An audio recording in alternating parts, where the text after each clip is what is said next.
Hi అండి, అందరికీ నమస్కారం. Welcome to my channel. ఈ వీడియోలో ఆంధ్రప్రదేశ్ రాష్ట్ర ప్రభుత్వ ఉద్యోగులకు మరియు పెన్షనర్లకు ఇటీవల కాలంలో విడుదలైనటువంటి డిఏ, టీఆర్ అరియర్స్‌పై వీరు ట్యాక్స్ చెల్లించాల్సిందే అంటూ ట్రెజరీ అధికారుల క్లారిటీ అండి. మరి ఎవరు ట్యాక్స్ చెల్లించాలి? ఏమిటి? అనే పూర్తి వివరాలు ఈ వీడియోలో తెలుసుకుందాము. సో, వీడియో అయితే ఎక్కడే గాని స్కిప్ చేయకుండా ఎండ్ వరకు చూసేయండి ఫ్రెండ్స్. అప్పుడే ఇన్ఫర్మేషన్ పూర్తిగా అర్థమవుతుంది. అలాగే వీడియో చూస్తున్న ప్రతి ఒక్కరు వీడియోకైతే లైక్ చేయండి. వీడియోని తోటి ఉద్యోగ పెన్షన్ మిత్రులతో అయితే షేర్ చేయండి. కొత్తగా మన ఛానల్ చూస్తున్నవారు ఇంకా సబ్స్క్రైబ్ చేసుకోనట్లయితే వెంటనే మన ఛానల్‌ని సబ్స్క్రైబ్ చేసుకోండి. సో, దీని ద్వారా నేను చేసే లేటెస్ట్ వీడియోస్ అన్నీ మీ వరకు రీచ్ అవుతాయి. ఇక ఆలస్యం చేయకుండా వివరాల్లోకైతే వెళ్ళిపోదాము. ఫ్రెండ్స్, ఇక విషయానికొచ్చినట్లయితే ఆంధ్రప్రదేశ్ రాష్ట్ర ప్రభుత్వ ఉద్యోగులు మరియు పెన్షనర్లకు సంబంధించి ఇటీవలి కాలంలో ఒక ముఖ్యమైన పరిణామం చోటు చేసుకుంది. ప్రభుత్వం గత కొంతకాలంగా పెండింగ్‌లో ఉన్నటువంటి కరువు భత్యం, డీఏ మరియు పెన్షనర్లకు సంబంధించిన కరువు ఉపశమనం, డీఆర్ అరియర్‌లను విడుదల చేసిన సంగతి మనందరికీ తెలిసిందే.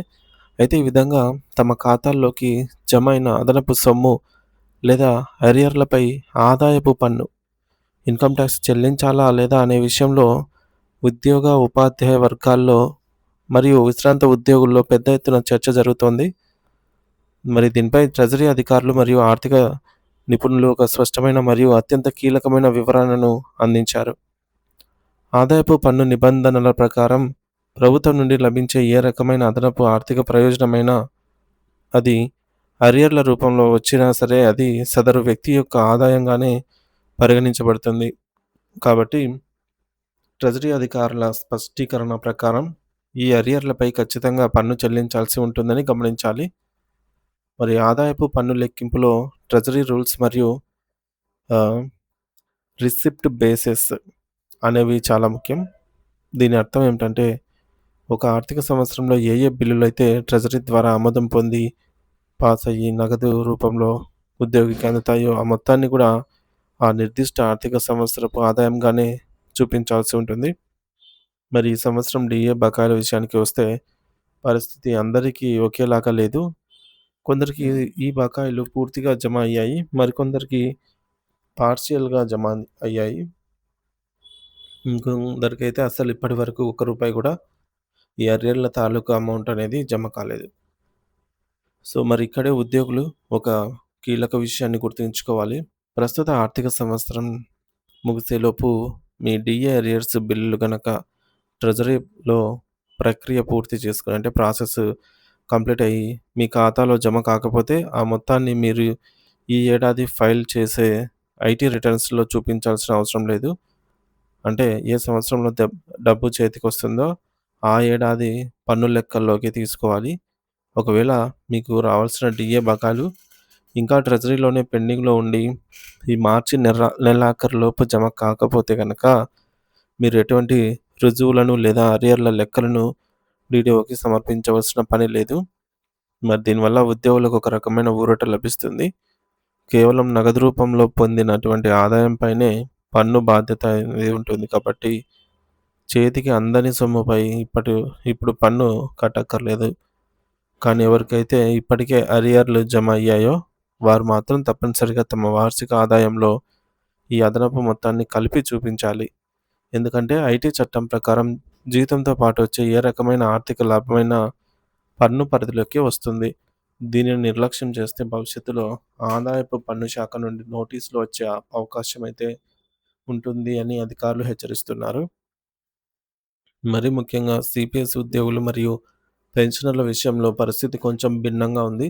దీనిపై ట్రెజరీ అధికారులు మరింత లోతైన క్లారిటీ ఇచ్చారు. సిపిఎస్ ఉద్యోగులకు సంబంధించి మొత్తం 6 విడతల డీఏ అరియర్లు జమ అయ్యాయి. సాధారణంగా ఈ 6 విడతల్లో గతంలోనే మొదటి 2 లేదా 3 విడతలకు సంబంధించిన అంచనా మొత్తాన్ని కూడా చాలామంది తమ ఇన్‌కమ్ టాక్స్ స్టేట్‌మెంట్‌లలో భాగంగా చూపించి ఉండవచ్చు. కానీ మిగిలిన విడతలకు సంబంధించినటువంటి 4.99% వరకు ఉన్న డీఏ మొత్తాన్ని అప్పట్లో పన్ను లెక్కల్లో లెక్కించలేదు. ఇప్పుడు ఆ బకాయిలన్నీ కలిపి ఒకేసారి చేతికి అందాయి కాబట్టి గతంలో పన్ను చెల్లించని లేదా లెక్కల్లో చూపించని ఆ మిగిలిన విడతల మొత్తాన్ని ఖచ్చితంగా ఈ సంవత్సరం ఐటీ ఫైలింగ్‌లో నమోదు చేయాల్సి ఉంటుంది. ఇది వారి వార్షిక ఆదాయాన్ని పెంచుతుంది కాబట్టి దానికి అనుగుణంగా పన్ను లెక్కింపు అనేది మారుతుంది. ఇక్కడ ఉద్యోగులు ఒక విషయాన్ని గమనించాలి. ఒకవేళ మీరు గతంలోనే ఈ 6 విడతలకు సంబంధించిన పన్నును లెక్క కట్టి చెల్లించామని భావిస్తే, దానికి సంబంధించి పక్కా ఆధారాలను మరియు ఆయా ఆర్థిక సంవత్సరాల డేటాను తప్పనిసరిగా మీ డీడీఓకి సమర్పించాల్సి ఉంటుంది. సో, అధికారులు ఆ పాత రికార్డును సరిచూసిన తర్వాతే మీకు ప్రస్తుత పన్ను నుండి మినహాయింపునిస్తారు. సాధారణంగా 6 విడతల సొమ్ము పొందినవారు అంతకుముందు 3 విడతల లెక్కలు గతంలోనే పూర్తి చేసి ఉంటే, ఇప్పుడు కొత్తగా జమ అయిన మిగిలిన 3 విడతలకు మాత్రమే పన్ను చెల్లిస్తే సరిపోతుంది. మరి గతంలోనే పన్ను చెల్లించాల్సిన 3 విడతలను మళ్ళీ ఇప్పుడు పన్ను పరిధిలోకి తీసుకురావాల్సిన అవసరం లేదు. మరి దీనివల్ల 2 సార్లు పన్ను కట్టే ప్రమాదం అనేది తప్పుతుంది. మరి అలాగే ఎవరికైతే ఇప్పటివరకు ప్రభుత్వం నుండి ఎటువంటి డీఏ బకాయిలు లేదా అరియర్‌లు అసలు జమ కాలేదో, వారు ఈ విషయంలో అసలు ఆందోళన చెందాల్సిన అవసరమే లేదు. ఆదాయపు పన్ను నియమాల ప్రకారం no income tax, no income, no tax. కాబట్టి మీ ఆదాయమే రాలేదు కాబట్టి మీరు ఈ ఆర్థిక సంవత్సరపు ఐటీ రిటర్న్స్‌లలో ఈ అరియర్‌ల ప్రస్తావనను తీసుకురావాల్సిన పని లేదు. భవిష్యత్తులో అది ఏ ఆర్థిక సంవత్సరంలో మీ ఖాతాలో పడుతుందో ఆ ఏడాది దానిని ఆదాయంగా చూపిస్తే సరిపోతుంది. మరి ఈ విధంగా ఎవరికి ఎంత మొత్తం జమ అయింది, ఏ సమయంలో జమ అయింది అనే ట్రెజరీ డేటా ఆధారంగానే పన్ను లెక్కింపులు ఉంటాయి అని అధికారులు స్పష్టం చేశారు. సో, ఇది ఫ్రెండ్స్ ఇన్ఫర్మేషను.